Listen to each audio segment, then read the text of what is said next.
کہنے لگے جب سید صاحب کے پاس میں دورہ تفسیر پڑھنے گیا تھا تو سید صاحب بیمار ہو گئے، تو حضرت مولانا عبداللہ قصوری رحمت اللہ حضرت سید صاحب کی مسجد پر بیٹھ کر دورہ تفسیر پڑھاتے رہے، تو میں تو حضرت کا شاگرد ہوں، میری کیا ضرورت کہ مولانا عبداللہ صاحب سے میں پریشان ہو گیا کی بات۔ میرے ساتھ مولانا تغیری صاحب، میں نے ان کو رٹ ماری کہنے لگے یار میں بھی اقبال میں سید صاحب کے زمانے میں قصوری صاحب سے پڑھتا رہا ہوں، میں کہ یار سارے سہل تو تمہیں کیا ہو گیا کہ تم بات بھی نہیں کرتے؟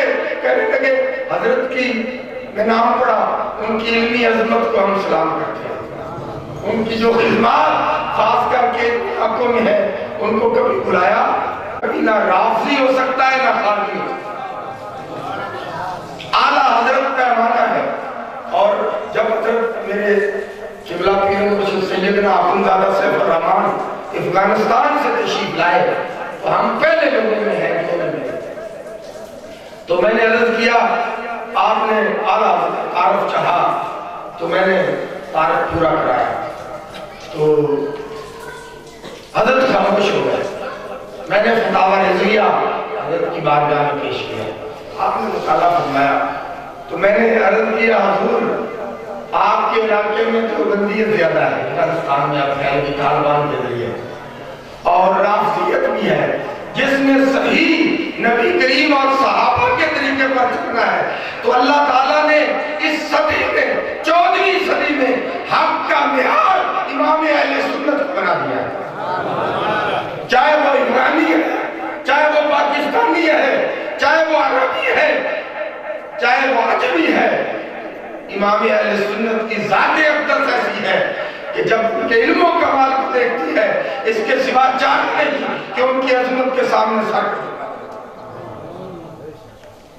تو الحمدللہ جنہوں نے ان کے دروازے سے فائدہ حاصل کیا ہے، محدث اعظم پاکستان کا دروازہ ہو یا قبلہ سید صاحب کا دروازہ ہو، اصل میں سارے ہی رستے اعلیٰ حضرت کو جاتے ہیں، کام ایک ہی ہے، اور جتنا کام اس صدی میں، اور میں کہتا ہوں کہ یہ کام صرف صدی تک نہیں ہزاروں سال تک رہے گا، جو اعلیٰ حضرت کام کرنے ہیں رافضیوں کے خلاف کہ اہل بیت کے بارے میں ہمارا کیا عقیدہ ہونا چاہیے، بڑی تجربہ،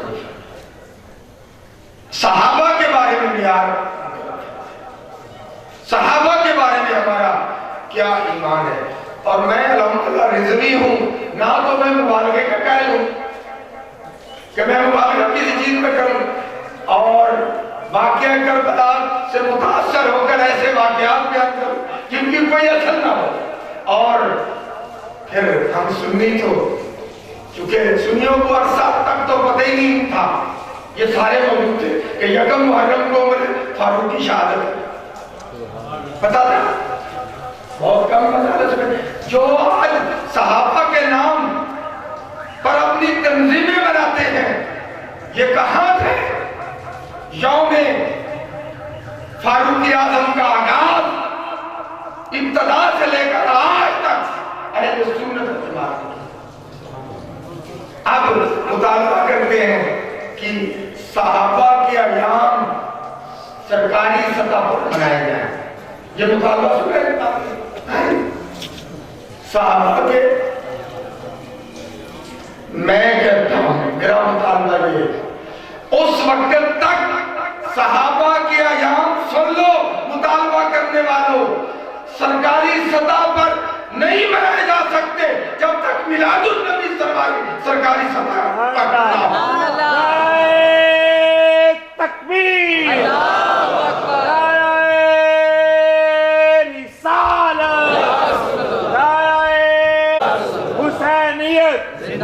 حسینیت حسینیت حسینیت۔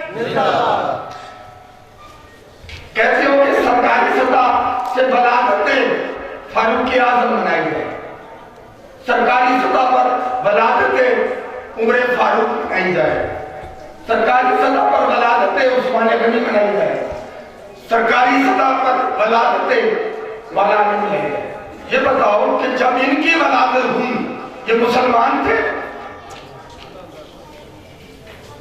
ابو بکر صدیق نے اسلام قبول کیا ہوا تھا، عمر فاروق نے اسلام قبول کیا تھا، دور کفار تھا۔ اے محمد عربی تو وہ ہے کہ جو ولادت کرتے وقت بھی نبی تھے، پیدا ہوئے نبی تھے، جو پیدا ہوتے نبی ہے اس کی ولادت تم نہیں منا رہے، اور جو نبی نہیں ہے اس نبی کے غلام بن کے جنہیں ایمان نصیب ہوا ان کی ولادت کا مطالبہ کرتے ہو۔ میری بات میں دلیل سے بھائی جو مسلمان ہی نہیں تھے اور صدیقی اکبر بنے ہیں تو نالے مصطفیٰ کی برکت سے، فاروقی اعظم کو کمال ملا تو مصطفیٰ کی وجہ سے، عثمان غنی کو کمال ملا تو مصطفیٰ کی وجہ سے، حیدر کرار کو یہ کمال ملے تو مصطفیٰ کی وجہ سے۔ اگر میلاد ہے تو سب کچھ ہے، اگر میلاد نہیں تو کچھ بھی نہیں۔ یہ ساری برکتیں میلاد کے سکے۔ تو یہ جو ہم ایام منا رہے ہیں، ہمارے مفتی اعظم رحمت اللہ علیہ، مفتی مقبول صاحب رحمت اللہ نے جو آغاز کیا، ہم تو ہر ایک کے ایام منانے والے، ہم تو منکر ہی نہیں ہیں۔ نہ ہمیں یوم صدیق اکبر پر اعتراض ہے، نہ ہمیں یوم فاروق اعظم پر اعتراض ہے، نہ ہمیں یوم عثمان غنی پر اعتراض ہے۔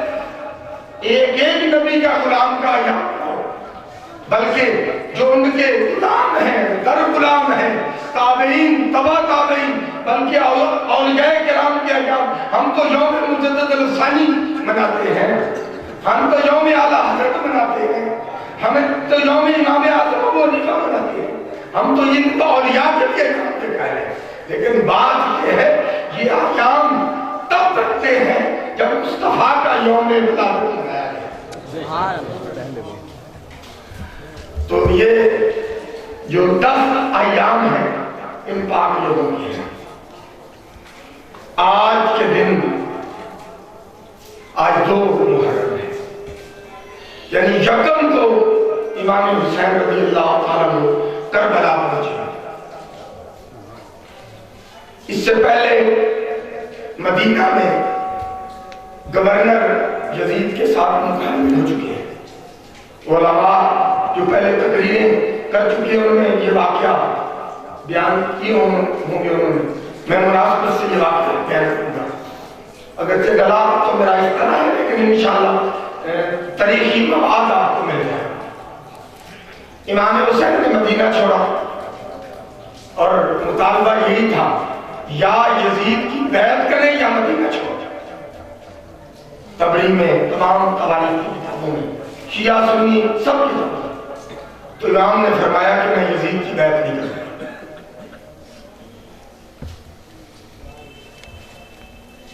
اور یاد رکھو کہ جب حضرت امیر معاویہ کا انتقال ہوا ہے، انتقال کے بعد جب یزید کی خلافت شروع ہوئی ہے، اس نے اعلان کیا ہے، اس وقت امام سے مطالبے شروع ہوئے تو امام کے الفاظ ہیں اس کو سب چوری کرتے ہیں۔ امام نے فرمایا تھا اگر یزید باپ جیسا ہوتا تو میں یقیناً بیعت کر لیتا، لیکن یہ اپنے باپ جیسا نہیں ہے۔ اگر باپ اچھا تھا تو حسن نے سنا ہے، حضور نبی کریم صلی اللہ علیہ وسلم نے فرمایا تھا کہ میرا یہ شہزادہ مسلمانوں کے 2 گروہ کے درمیان صلح کرائے گا۔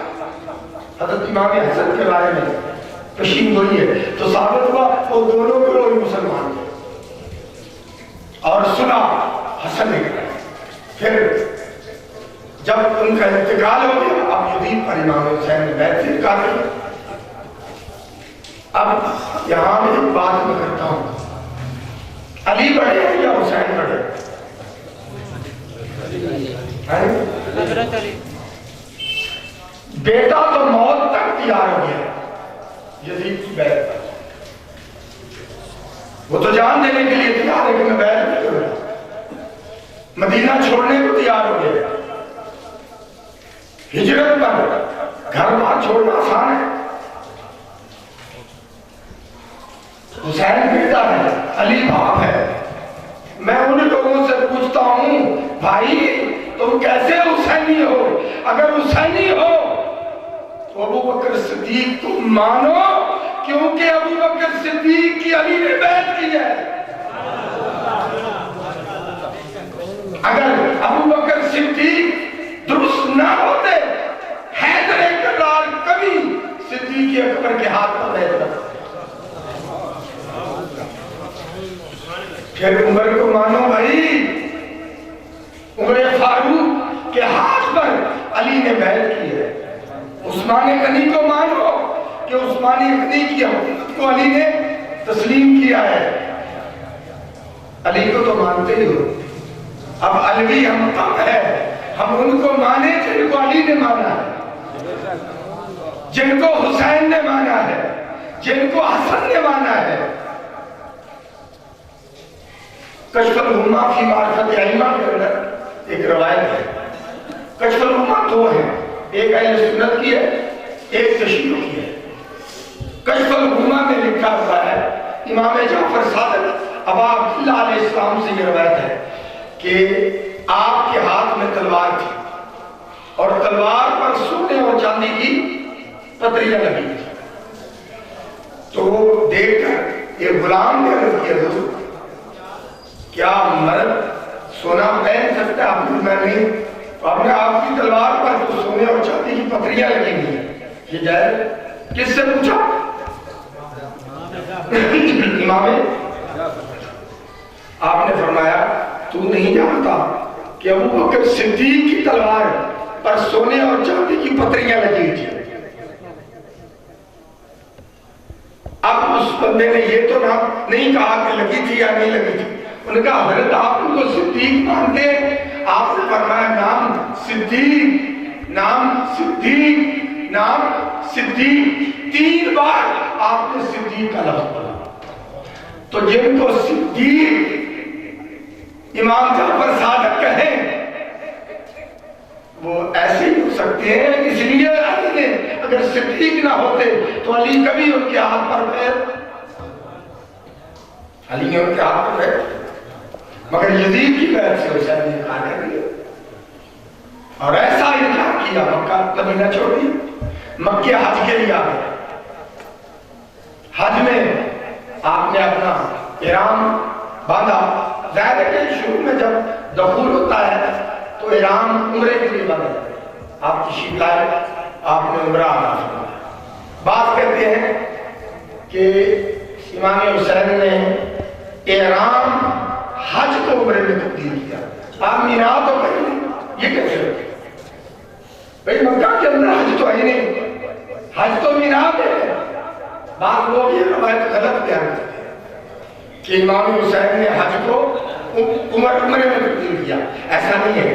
آپ احرام باندھ کے آئے تھے، احرام آپ نے عمرہ کر کے اتارا ہے اور مکے میں تھے، آپ مینا میں تو تشریف نہیں لے، پھر کیسے آپ نے حج اتارا ہے؟ حج میں بھی شک تھے آپ، ہاں اگر وہاں ٹھہرتے یقین نہیں، لیکن امام حسین نے فرمایا کہ مجھے غلاف کعبہ کے اندر اپنے قاتل چھپے ہوئے نظر آئے۔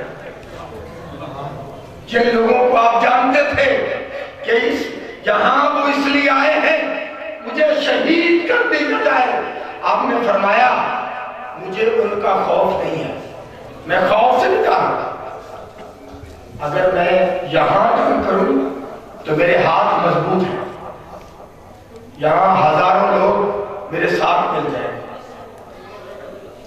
حج کے موقع پر اگرچہ مینا میں نہ بھی گئے ہوں تو یہ ایام 28 کو ختم ہوا ہے، اسی مہینے کے یہ تقریباً آپ پہلے حج کے عشرے سے آپ ملے، جب نے حج سے پہلے ہی آپ ملے 2-4 دن میں وقفہ تھا، مینا میں لوگ جانا شروع ہوئے، آپ نہیں گئے، آپ دوسرا رستہ اختیار کیا، تو پوچھا کہ کیا دنیا میں تو بڑے لوگ ہیں آپ کا ساتھ دیں گے؟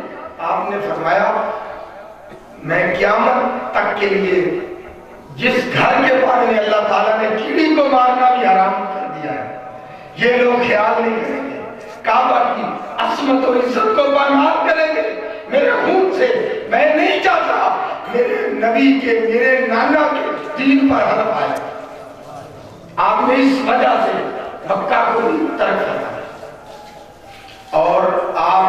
جو سیدھا رستہ مکے سے جو جاتا ہے نا شام کو یا کوفہ کو، آپ اس پر نہیں گئے، آپ نئے دوسرے رستے سے گئے اور آپ یکم کو کربلا۔ یہ منزل و منزل، یہ واقعات جو لوگ آپ کو ملے مدینہ میں، صحابہ کرام رضوان اللہ تعالیٰ اجمعین نے منع کیا امام حسین، مکہ میں بھی منع کیا، لیکن آپ نے فرمایا نہیں۔ اچھا بات کہتے ہیں بھائی امام حسین کو پتہ نہیں تھا کہ اگر انہوں نے شہید ہو جانا ہے تو وہ کربلا کی طرف کیوں گئے؟ خود کا کسی، ارے بھائی رسول اللہ صلی اللہ علیہ وسلم نے پہلے ہی خون کی ایک مٹی کی شیشی عطا فرما دی جبریل کے ذریعے، اور آپ حضرت ام سلمہ اس کی راوی ہے جو تمام حدیث کی اکثر کتابوں میں لکھا ہے کہ آپ نے فرمایا اس میں جب خون ابلنے لگ جائے، یہ مٹی خون آلود ہو جائے تو سمجھنا کہ حسین شہید ہو گئے، اور آپ نے فرمایا کہ حسین تیری شہادت کربلا میں ہوگی۔ اور جب مولا علی کا دور تھا، حضرت زینب سلام اللہ علیہ، امام حسن و حسین آپ ان کے ساتھ کوفہ تشریف لے گئے تو رستے میں کربلا سے گزر ہوا تو امام حسین اور مولا علی اس وقت اس سفر اور قافلے میں ساتھ تھے، آپ نے فرمایا حسین اس جگہ کی نشاندہی تیرے نانا نے کی ہے کہ میرا حسین یہاں شہید ہوگا۔ تو پھر کیسے کہہ سکتے ہیں پتہ نہیں تھا۔ پھر امام حسین یہ ہمارے ویسے پڑھی ہے میں نے کئی بار پڑھی کئی کتابوں سے، لیکن جس حوالے سے میں بیان کرتا ہوں وہ اہل سنت کی بہت بڑی ہستی متعدد کو بیان کرتے تھے۔ قبلہ شاہ احمد نورانی اس حدیث کو اکثر بیان فرماتے تھے کہ رسول اللہ حسین کا منہ چومتے، حسن کا منہ چومتے یہاں اٹھوں سے، اور حسین کی گردن چومتے۔ یہ نورانی صاحب کی تقریریں جو سنتے ہیں انہوں نے اکثر واقعہ کربلا میں آپ کو بیان دیں تو آپ نے فرمایا یا رسول اللہ، حسن نے پوچھا نانا جان آپ میرا منہ چومتے ہیں اور حسین کی گردن چومتے ہیں، آپ نے فرمایا حسن تجھے زہر دیا جائے گا اور حسین تیری گردن کاٹا جائے گا، تجھے شہید کیا جائے گا۔ یعنی یہ اگر واقعات یہ میں بیان کروں تقریباً 100 کے قریب ایسے واقعات جو میرے علم میں ہیں کہ رسول اللہ صلی اللہ علیہ وسلم نے حضرت فاطمہ سلام اللہ علیہ، یہ اگرچہ وہ کتاب امام وائز کی ہے، بڑی کتابوں میں سے نہیں ہے، لیکن شیعہ کی ایک مستند کتاب نے اس روایت کو نقل کیا ہے۔ سجدے کا واقعہ تو ہے لیکن جو اگلا حصہ ہے یہ ایک دو کتابوں میں ہے، یعنی مین کتابوں میں اس کی تفصیل نہیں ہے کہ حضور نماز پڑھ رہے تھے، یہ تو سوائے موقع ہے جو میں بھی بیان کروں، جب نماز پڑھ رہے تھے تو حسین آگے سوار رہے آپ پوچھتے تو سبحان ربی الاعلیٰ کتنی دفعہ پڑھا جاتا ہے؟ حسین کی وجہ سے نبی نے 70 دفعہ پڑھا یا 71 دفعہ۔ حضرت ابن حجر مکی اس کتاب میں لکھا ہے۔ تو اٹھے، جب اٹھے تو پوچھا سرکار سلام پھر آپ گھر چلے گئے، تو یہ واقعہ والدہ کو سنایا جناب حسین۔ اب یہ بہار الانوار کا حصہ ہے جو میں ابھی اگلا یہاں تو ختم ہو گیا کہ انہوں نے اتنا پڑھا، جو اگلا حضرت سید اکبر کی گفتگو اور امام حسین کا مکالمہ یہ بہار الانوار میں پوچھا کہ حسین تم کیوں سوار ہو، اس سے تیرے نانا کو تکلیف ہوئی ہوگی؟ انہوں نے فرمایا عرض کی والدہ کو کہ والدہ صاحبہ کیا آج میری وجہ سے اگر نانا نے 70 یا 71 بار سبحان ربی الاعلیٰ پڑھا ہے اور تکلیف ہوئی ہے، حسین اسی نانے کا نواسا ہے اور اماں فاطمہ تیرا بیٹا ہے، اگر 72 سے یہ قرض نہ کیا تو حسین نہ گیا۔ سبحان اللہ، یہ 71 بار ہے یا 70 بار ہے، حسین 72 سے اپنا قرض چکائے گا۔ تو اس طرح کی روایات جو ہیں شہادت کی پوچھی گئی نا کیا حسین کو پتا نہیں کہ میری شہادت ہوگی؟ اچھا پھر کربلا میں پہنچا، اس زمین کو اٹھایا حسین، سید صاحب بھی اور اکیلا بھی، مولانا نعمت الدین مراد آبادی رحمت اللہ نے بھی تاریخ فرض سالے کربلا میں تاریخ کی۔ یہ ہمارے اکابر سر الشہادتین کے اندر شہادت رسول محدثین کہ مٹی کو اٹھا کے فرمایا اپنے اصحاب کو کہ اے میرے صحابہ یہ دیکھ لو، مجھے اس مٹی سے اپنے قتل کی خوشبو آتی، ایک روایت میں کہ خون کی خوشبو آتی کہ میں یہاں شہید کیا جاؤں گا۔ پھر حسین نے اس علاقے کے وہ جو سردار قبیلہ تھا جس کی وہ زمین تھی، ایک روایت میں کہ 80,000 دینار کی حسین نے وہ زمین خریدی۔ یہ سنیوں کی کتابوں میں بھی ہے، شیعوں کی کتابوں میں بھی ہے، تاریخ میں ہوتا رہے گا۔ تو آپ نے زمین خریدی، زمین کب خریدتا ہے؟ پکا ڈیرا لگانا ہو یا آدھی میدان، تو آپ تو کوفہ کی حکومت کے لیے جا رہے ہیں، لیکن یہاں حسین زمین کے پیسے ادا کرتے ہیں۔ اگر صرف مشن حکومت ہوتا تو حسین 80,000 دینار کی درہم کی زمین کیوں ہوتی؟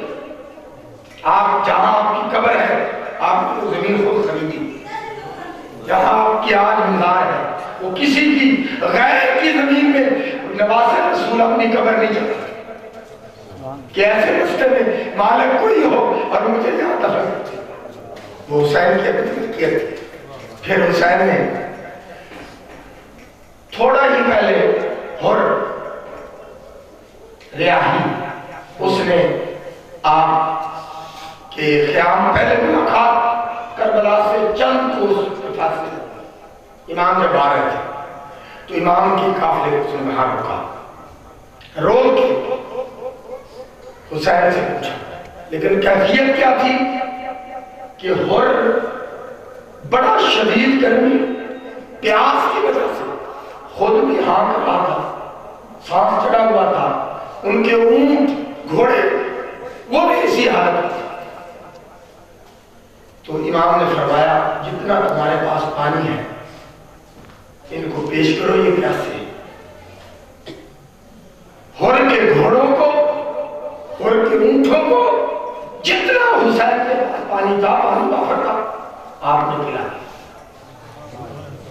پھر ایک روایت میں 2 راتیں، ایک روایت میں 1 رات، اور کہاں رہا آپ کے قریب، انہوں نے اپنی جگہ بڑا اٹھا لیا، انہوں نے الگ الگ 5 وقت نماز، 3 وقت نماز۔ شیعہ کی کتاب بہار میں نواب بھی میرے پاس موجود ہے کہ حسین نے کتنے وقت کی نمازیں پڑھائیں؟ بولو صحیح، 3 5۔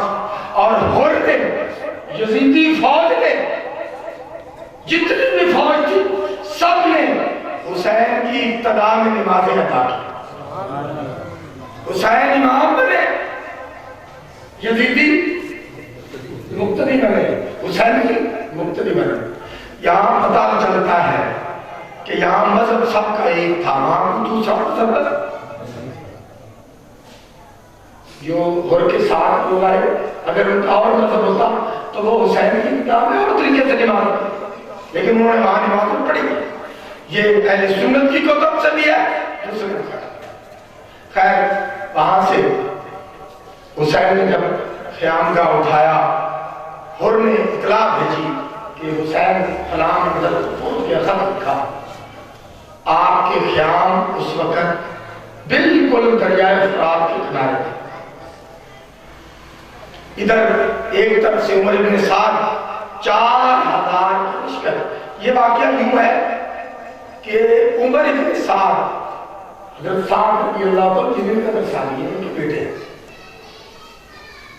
ان کو ابن زیاد نے یزید کے مشورے سے، ایک ایران کے اندر دلیمی خاندان ہے، وہاں پر رائے کے علاقے میں، علاقہ رائے بنتا ہے، دلیمی خاندان ہے ایران میں، وہاں جب بغاوت ہوئی تو 4000 لشکر جنرال دے کر ابن سعد کو اس لیے بھیجا کہ وہاں ان کو ختم کر کے ان کی شورش کو اور وہاں کا گورنر مقرر کر کے. لیکن جب یہ علم ہوا ابن زیاد کو بھی ادھر سے امام حسین آ رہے ہیں تو اس نے کیا کیا کہ اس نے کہا کہ فوراً عمر ابن سعد کو پہلے یہ مسئلہ حل کرتے ہیں پھر بعد میں رائے بھیجیں گے. لیکن عمر ابن سعد کو رائے کی گورنری کا خط یہ ابن زیاد نے دے دیا تھا کہ تجھے، اور رائے کی گورنری کا ان کو بڑا شوق ہے عمر ابن سعد. بہت میں نے رائے دیکھا ہوا، رائے یہ بڑی ایران کا زرخیز ترین علاقہ ہے، بہت وسیع، یعنی یہ کشمیر کچھ بھی نہیں ہے. رائے بڑے پہاڑ، زرخیز پہاڑ اور بڑا سرسبزہ، انگور، سیب، ہر طرح کا پھل وہاں ہے اور بہت شدید سرسبز خوبصورت علاقہ ہے. تو وہ آگے بڑھنا چاہتا ہے کہ اس علاقے میں میری حکومت ہو. تو عمر ابن سعد لیکن جب واپس آئے تو جب ابن زیاد نے انہیں کہا کہ حسین کے معاملے میں رک جاؤ اور یہ مسئلہ سر کر کے کہ حسین کو شہید کر کے یا وہ بیعت کر لے یا ان کا سر قلم کر دو، وہ یزید کی بارگاہ میں بھیج دیتے ہیں اور آپ کی رائے کی گورنر نے پکی یہ کام کیا. رات عمر ابن سعد گھر گئے، ہم نے کوفہ تو مشورہ سارے اہل خانہ سے اس طرح میں کیا کریں. اس کا بھانجا عمر بن سعد کا حمزہ ہے، وہ بھی صحابی کا ہے. حمزہ نے کہا اے عمر بن سعد، اے ماموں جان، یہ تو رائے کی گورنر کی آپ بات کرتے ہیں کہ میں رائے کی گورنر بن جاؤں گا. اگر تمہیں حسین کے قتل کے بدلے تو روئے زمین کا اگر حکمران بھی ہو تو تجھے حسین کو قتل کرنا پڑے تو تمام کائنات کی حکومت چھوڑ کر اس کو قربان کر کے حسین پر حرف نہ دے. اس کے سکے بھانجے میں تاریخ کہ یہ بڑا غلط فعل کر رہے ہو، ایسا ہرگز نہ کرنا. حسین فاطمہ کا لال ہے، حسین نواسہ رسول ہے، یہ کبھی قدم نہیں تھا. مگر ساری رات کو سوچتے رہے. صبح اس نے وہ شعر کفریہ جو تاریخ تبری میں لکھی وہ پڑھتے رہے جیسے مست ہو گئے. تو وہ گورنر کے خواب بھی ذہن میں گھومتے رہے اس لالچ میں. یہ وہاں سے چلتا 4000 فوج کی کمان اس کے پاس تھی، 4000 فوج شمر گھوڑ کے پاس تھی، یہ 8000 فوج وہاں جمع. اس کے علاوہ تقریباً نامی تک بعض میں 30,000 لکھا ہے، بعض میں 35,000 لکھا ہے، ہر 40,000 کا یہ فوج کا دستہ یہ کربلا کی قریب. لیکن باقی آنے تک ہر کو حکم ملا کہ تم حسین کے فرات کے کنارے سے گھر میں اکھڑنے کو تاکہ پیچھے آ جائے. اس نے جب کہا امام نے خاموشی سے حضرت عباس کو حکم دیا کہ خیام یہاں سے ہٹا، آپ نے ہٹا دیا. جب عمر بن سعد پہنچا ہے تبری کے اندر یہ واضح موجود ہے، اہل سنت کی کتابوں میں بھی ہے کہ اس نے خط ایک قاسم بھیجا امام سے مخاطب ہونے کے لیے. کہا کہ امام سے پوچھو کہ آپ کیوں یہاں ہیں. آپ نے اس کا جواب سن لیا کہ آپ لوگوں نے مجھے خط بھیج کر منگوایا ہے، میں آپ لوگوں کی دعوت کر رہا ہوں، ورنہ میرا آپ نے فرمایا کہ تم سب نہیں کرتے، یہ بڑا تاریخی جملہ ہے، تو میں واپس چلا جاتا ہوں. اب اس پر بڑے اعتراض ہوتے. امام نے واپسی کا کہا. اصل بات میں نے تاریخ کی باریکی میں جا کر یہ دیکھا ہے، کئی ایسے مواقع آئے ہیں کہ آج کے بعد میں جب وہ قاصد بھیجے سے پہلا جو قاصد آپ کی طرف گیا تھا وہ بڑا بدتمیز انسان کی کوفے، بڑا زوردار زبان والا، بے حیا، خوریز شخص تھا. تو امام نے دیکھا تو سامنے آپ کے خادم آ کے روک دیا کہ تلوار یہاں رکھ دے ورنہ میں نہیں جاتا. یا اس صورت میں تو جا سکتا ہے تیری تلوار میرے ہاتھ میں ہوگی. اگلا حصہ ہے.